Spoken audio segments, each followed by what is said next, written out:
अस्सलाम वालेकुम मेरी प्यारी सी यूट्यूब फैमिली। कैसे हैं आप सब? उम्मीद है खुशबाश मज़े में होंगे। और मैं आज आपके लिए लेकर आई हूँ करेलों की रेसिपी।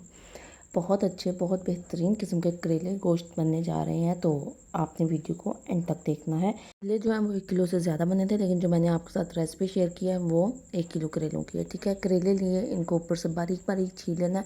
बहुत ज़्यादा मोटा छिलका उतारने की इनकी ज़रूरत नहीं है।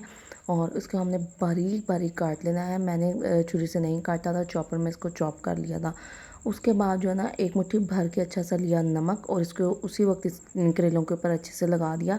हमने इनको रेस्ट नहीं दिया था, आधा घंटा 1 घंटा 2 घंटे के लिए नहीं छोड़ा था, कोई फ़र्क नहीं पड़ता। आप अगर उसी वक्त नमक को लगा के इसको हाथ से थोड़ा सा अच्छे से मसलते हैं तो इसका तमाम कड़वा पानी जो है वो निकल आएगा। तो हमने ये काम उसी वक्त कर लिया था। 3 से 4 मिनट जो है इसको अच्छे से हमने प्रेस किया था। करेले बिल्कुल नरम हो गए थे, उन्होंने पानी छोड़ दिया था, और उसको उसी वक्त धो लिया था। अच्छा, करेलों की जो एक टिप है वो ये है कि आपने करेले जब धोने हैं इसको निचोड़ना बहुत अच्छी तरह से। आप जितना अच्छा निचोड़ेंगे आपके करेले जो हैं उतने ही कम कड़वे बनेंगे। वैसे करेलों में थोड़ी सी कड़वाहट ज़रूर होनी चाहिए। कोई रेसिपी की डिमांड भी होती है, बिल्कुल ही कड़वे ना हो करेले तो फिर वो मज़ा तो नहीं ना आता। तो खैर, उसके बाद जो है हमने इनको डीप फ्राई नहीं किया। आप चाहें तो डीप फ्राई कर लें, लेकिन अगर आप हेल्थ कॉन्शियस हैं तो आप कम से कम ऑयल में भी इसको तैयार कर सकते हैं। ठीक है, इनको हमने बहुत हल्की आंच पे पकाते रहे थे, यहाँ तक के कि मैं यहाँ फ्राई का लफ्ज़ नहीं इस्तेमाल कर रही, क्योंकि हमने इसे बेसिकली भूना था, ये फ्राई नहीं थे। तो जब इसका कलर चेंज हो गया और ये हल्के हल्के से क्रिस्पी होने लगे तो हमने आंच बंद कर दी। करेले जो है हमारे तैयार थे। कलर आपकी अपनी चॉइस है, आप इसको कितना देना चाहते हैं। ठीक है, लाजमी नहीं है हर चीज़ बहुत ज़्यादा ऑयल में बनाई जाए, कम से कम ऑयल में भी कुकिंग हो सकती है। तो लेकिन अगर आप चाहें तो आप इसको डीप फ्राई भी कर सकते हैं, वो आपकी अपनी मर्ज़ी है और अपनी चॉइस है।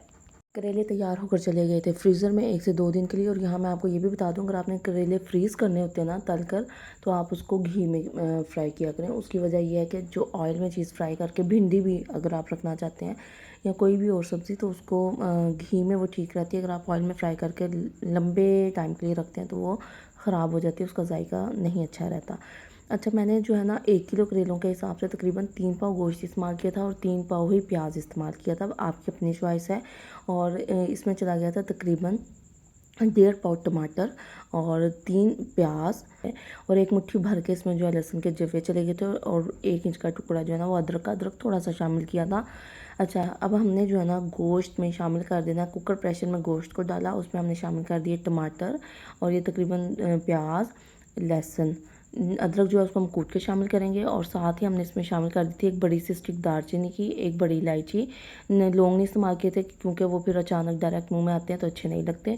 और 1 टीस्पून कुटी हुई लाल मिर्च, 1 टेबलस्पून पिसी हुई लाल मिर्च, 1 टीस्पून भर के हल्दी, और 1 टीस्पून भर के नमक। ठीक, इसमें शामिल कर देंगे ऑयल तकरीबन हाफ कप, और इसको जो है हम कवर कर देंगे।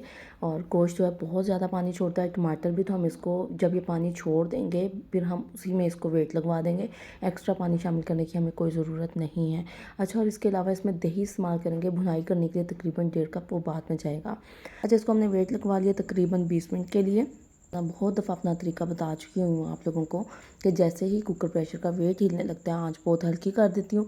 उससे ये होता है कि कील उसका खड़ा रहता है, चीज़ गलती रहती है, लेकिन उसका जो पानी है बहुत खुश्क नहीं होता। तो इसलिए हमें ज़्यादा पानी की ज़रूरत नहीं है। और वैसे भी गोश्त बहुत पानी छोड़ता है और टमाटर भी, तो इसमें बहुत ज़्यादा पानी वैसे ही हो गया था, इसके बावजूद कि हमने इसमें बिल्कुल भी पानी शामिल नहीं किया। और जब हमारा गोश्त जो है उसको हमने ढक्कन खोला कुकर प्रेशर का, तो उसमें अच्छा खासा पानी मौजूद था। उस पानी को हमने किसी हद तक खुश्क कर लिया, और उसके बाद उसमें तकरीबन मैंने 1.5 कप जो है ना वो दही शामिल किया था।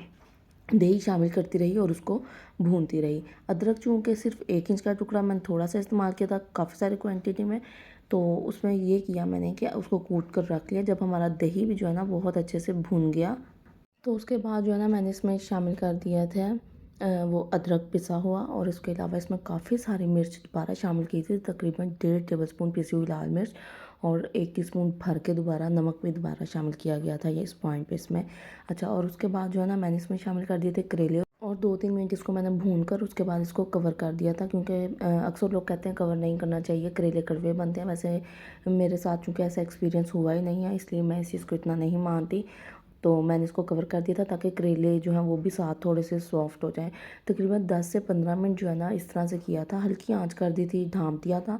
उसके बाद जो है मैंने इसमें शामिल कर दिया था प्याज, करेलों को 2-4 मिनट दोबारा भूना और इसमें शामिल कर दिया प्याज शामिल करने के बाद जो है बिल्कुल हल्की आंच करके मैंने इसे दम पे लगा दिया था, ताकि जो हमारा प्याज है वो आराम से नरम हो जाए। और तकरीबन आधा घंटा जो है मैंने इसे दम पे रहने दिया। उसके बाद जब देखा तो प्याज बिल्कुल सॉफ्ट हो गए थे, सालन मुकम्मल तौर पर तैयार था। और एंड पे जो है मैंने एक दफ़ा फिर इसकी नमक मिर्च टेस्ट की थी और ये हमारे बेहतरीन किस्म के जो है ना करेले वो तैयार थे। गरम मसाला टोटली ऑप्शनल है, अगर आप इस्तेमाल करना चाहते हैं तो कर लें, मैंने वैसे नहीं किया था। बहुत ज़बरदस्त बेहतरीन किस्म की रेसिपी है, ज़रूर ट्राई कीजिएगा। साथ घी वाली या मक्खन वाली रोटी हो और रायता हो और करेले हों और लस्सी हो और बस माहौल बन जाता है। रेसिपी ट्राई कीजिएगा और बताइएगा आपको ये कैसी लगी और दुआ में याद रखिएगा। फिर हाजिर होंगे मज़ीद पुठी सीधी रेसिपीज़ के साथ, अगर ज़िंदगी रही तो। इजाज़त दीजिए, अल्लाह ने के बाद।